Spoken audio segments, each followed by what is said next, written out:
let's go to the rules of the internet. Let's go to the rules of the internet. Because this is, I think, where we need to really talk. And this is the thing that I think people don't understand.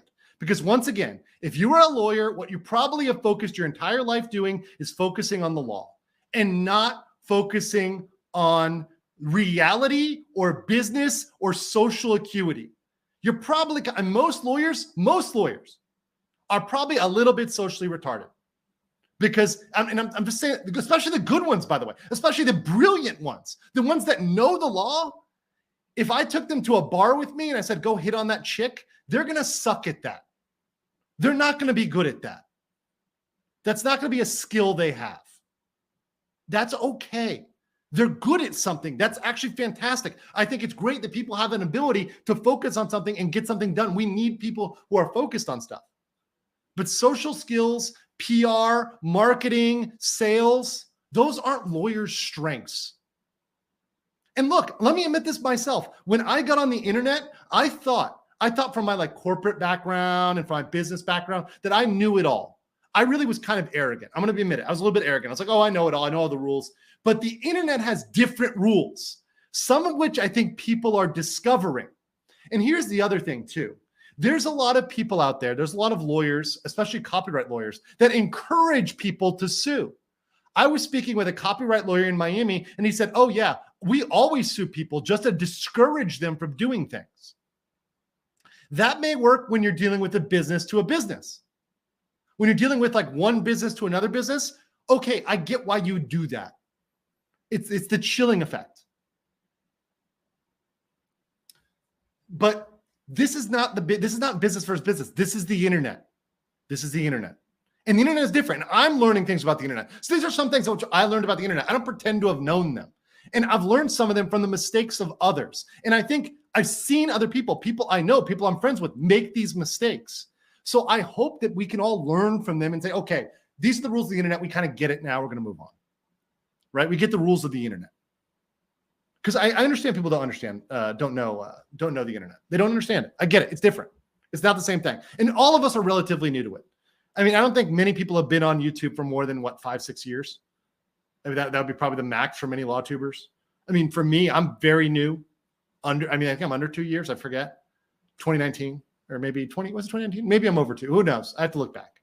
Point of the matter is that I was a small channel for a very long time. So I get this stuff. Rules of the internet. So let's start with rule number 1 of the internet. Rule number 1 of the internet, and this is something that this is one thing I didn't know or kind of intrinsically know, is that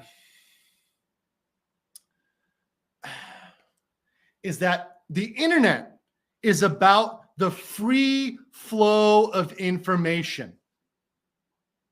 The free flow of information. The internet was born to get information out there. And let's be real, guys. Let's be real. Cheers to this. You know what one of the first things on the internet was? Porn. Let's not lie. I had Drex on earlier. There's no capping right now. 100% facts. Porn was one of the main reasons for the internet. Why was that a thing? Because it was regulated elsewise. Everyone wanted to, all the people on the internet in the beginning, especially since it was majority dudes, it's Fap City, baby, USA. No Nut November was canceled for a decade. And in the beginning in the internet, what do we also have? Napster. Guys, remember Napster? Ends in the chat for Napster. If you remember, if you were around during the Napster era, I want to see a fucking N in the chat. This will tell how old everybody is in the chat. If I see the fucking N's in the chat. But remember when we were sharing music, sharing torrents? And then after Napster went down, where do we go? Let's talk about prepping, says Kazaa. Exactly. And then where do we go? LimeWire. Then where do we go? Torrents. The N's are flooding the chat. The N's are all up in the chat. So, it's out there. The N's are out in the chat. So you guys know what was up. And that's what we did. We took and honestly, that was the spirit of the internet. I'm going to fucking say it. It may not have been legal. And this is definitely, by the way, this is definitely hashtag not legal advice. And certainly a lot of the shit that was going on back then was not legal. But was it the spirit of the fucking internet? Yes, it was the spirit of the internet. Pirate Bay, all that stuff. That's the spirit of the internet. We wanted to just have information, free flow of information across boundaries, across languages, across the fucking world. Free flow of information. That was the vision of the internet.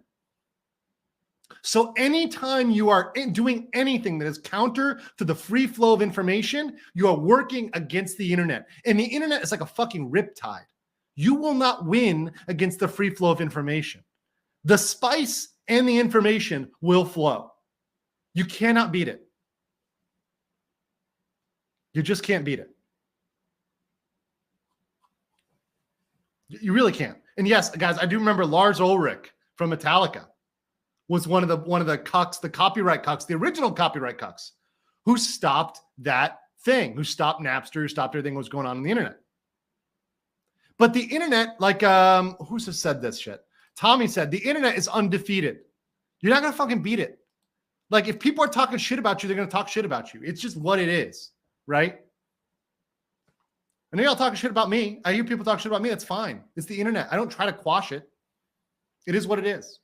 It's going to happen. You cannot stop it. People want to make a parody video, make the parody video of me. I really don't care. It's the internet. I'm not going to try to swim upstream against the internet. It's out there. It's going to get out there. So anytime you swim against the free flow, that's a problem. And I think in this case, if you examine that rule of the internet, generally, if you a copyright strike or even a community guideline strike, frankly, is kind of some bitch-made shit because you're stopping the free flow of the internet. Now, look, if someone copied your video wholesale, okay, maybe you have an argument. Also, if it's two big companies, or I would even say big creators that have hundreds of thousands of viewers and they're fighting each other, then maybe. But we'll get into that because that's factor number two. Factor number two. Let's get into factor number two for the laws of the internet. Do not be Goliath. Okay? Rule number one, do not stop the free flow of information. Rule number two, do not be Goliath. We all know David and Goliath, right? There's a reason why nobody ever cheers for Goliath. The only situation I can think of is the Empire in Star Wars, because the Empire did nothing wrong. But other than the Empire, because they were getting rid of those Jedi groomers. But other than the Empire, every story when there's a big side, you don't root for the big side, you root for the small side. You root for the plucky rebels. You root for the smaller group. That's just what it is. And YouTube is no different from anything else. It's no different from a story, a movie, any other media. There's a reason why we don't like the mainstream media fucking swinging their dick around and crushing small creators. It's not cool. It doesn't go well. It never is a good look from a PR standpoint, from an internet standpoint. So don't be the big guy trying to crush the little guy on the internet. You're not going to get popularity from that. And like Farron said it right here. By the way, shout out to Farron. And I hope you guys subscribe. I mean, Farron was on Joe's streams during the trial, but now she does her own thing often. So go over and subscribe to her. She's been doing some great coverage. So shout out to Farron. Much love, girl. So you don't want to be the Goliath, bro. And if you have, I'm sorry, if you have 100K subs, and I'm using Uncivil's numbers, about 100K subs, if you're going against somebody who's a 1K, 2K, 3K, 4K subs, if you're 10X somebody, that's kind of my rule. If you're 10X or more, their subscribers, yeah, you're kind of Goliath. You're not David in this fight. You're not the little guy anymore. You're the big guy. If I go after somebody who has 1,000 subs, I'm Goliath, even at 80K. If I go and attack them. By the way, it's a stupid move. Read the 48 Laws of Power if you haven't. It's Pancho Villa in the U.S. Army. He's running around invading the army, made the U.S. look like a goddamn fool. You don't do that shit. It's stupid. It's retarded. And by the way, I'm going to get the super chats after we get past this segment.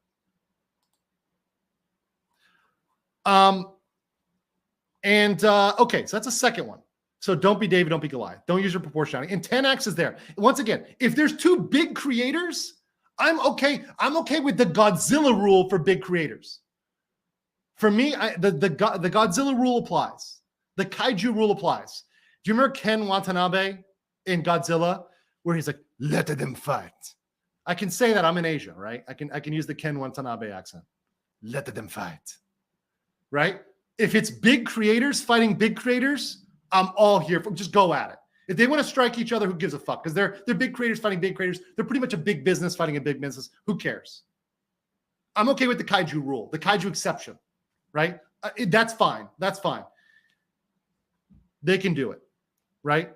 If Nick wants to go up against Ethan Ralph, for example, that's like, okay, that's cool because they're both like equal size and power. They're not. Nick definitely dominates Ethan. He's the gun. But what I'm saying is they're both big. Their channels have enough supporters. So they can go up against each other. Who cares? But then the third rule, and this is the third fucking rule. This is really important. This is really fucking important on the internet, is take a goddamn joke. Have some levity. Laugh. It's funny. If you're not, I'm on the internet shit. Like seeing memes is why I go and do this, Chef. I stream. I love seeing memes. I love seeing funny shit. So I'm here for that. I love that. So learn to laugh at yourself. Like I laugh at myself all the fucking time, guys. Literally. Because I can be like absolutely out. Like Legal Vices. I was like going to bed after like 2 or 3 drinks, and he was giving me shit. Because I was just like out because I had fucking jet lag like a motherfucker. But yeah, make fun. Oh, you fucking lightweight mindset. Great. Like I said, I got a penguin waddle. Make fun of me. Penguin mindset. Swaying tree mindset. Whatever. Who cares? Laugh. It's fucking hilarious. And here's the thing. When you show on the internet that you are bothered by something, you better fucking believe that people are going to come at you harder with it. That it's not going to stop. But when you lean into it, when you agree and amplify, you just fucking laugh at it, or you ignore it, it's going to go away. So your choices are, you can ignore it, or you can fucking, or you can fucking laugh at it, right? Those are probably your best choices from a PR standpoint. So that's where I'm at. This is rule of the internet. So when I say, what is a copyright cuck? Copyright cuck is somebody who knowingly violates both the laws of the internet and the law itself, in terms of a colorable claim of fair use. If someone has a colorable claim of fair use and they're violating the laws of the internet, they're a copyright cuck. So that I can say about Law and Crime. I can say about NBC. I can say about TMZ. I can say it about all of them because they are truly violating those 100%.